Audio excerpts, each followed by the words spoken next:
déjà là, c'était une première erreur que j'ai eue en 2021. Parce qu'en 2021, j'avais à peu près 250 000 euros cash dans mon compte, après avoir dépensé 50 000 euros en m'amusant un peu. Et je commençais à souffler.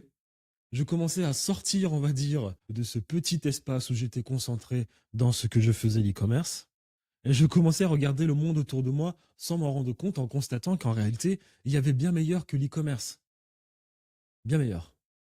Mais je n'avais pas encore à ce moment-là, je m'étais pas encore rendu compte à ce moment-là que lancer une chaîne YouTube en 2019, j'aurais dû faire. Ce sentiment-là, je l'ai eu l'année dernière. L'année dernière, pour vous dire. Je n'ai pas écouté mon ex. Mon ex. Et donc en 2021, j'ai cet argent, je suis confiant, je suis à l'aise.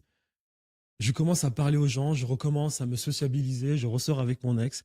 Je rencontre des personnes qui, elles aussi, ont réussi dans l'entrepreneuriat, en ligne, sur Internet. Et elles m'expliquaient des business dans lesquels elles ont réussi bien plus facilement que moi.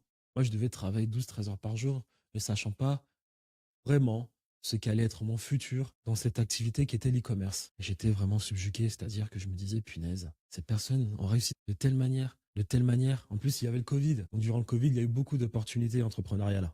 Et qu'en 2021, je me dis, il y a quelque chose qui va pas tirer. Tu as raté beaucoup d'opportunités, il faut peut-être changer cela. Et j'avais aussi raté l'opportunité en 2021 de la crypto-monnaie parce que les banques centrales imprimaient beaucoup d'argent. Donc, il y a une folie dans l'entrepreneuriat et beaucoup de personnes se sont mises à miser surtout pour ce qui était les crypto-monnaies. Et là aussi, quand moi, je commençais à en avoir marre de l'e-commerce, c'est là que je me rendais compte qu'il y avait peut-être une opportunité crypto-monnaie. Mais je m'étais lancé trop tard. Et donc, du coup, j'ai perdu 40 000 euros en investissant un peu tard sur le Bitcoin. Ça m'avait un peu énervé.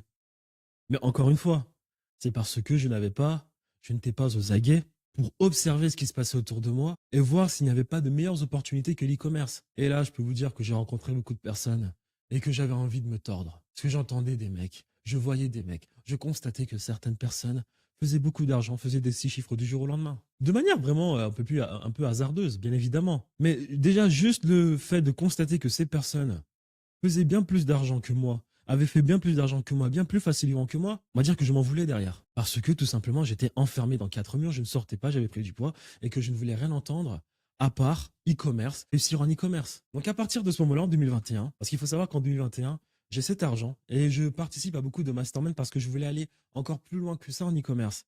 Et c'est dans ces masterminds que je rencontre toutes ces personnes. J'ai rencontré des personnes qui avaient réussi dans d'autres business. Et c'est là que je me dis que Thierry, il y a quelque chose qui va pas. Il va peut-être falloir que tu fasses un pas en arrière et que tu redéveloppes tes compétences sociales, toujours être aux aguets. Et c'est ce qui s'est passé.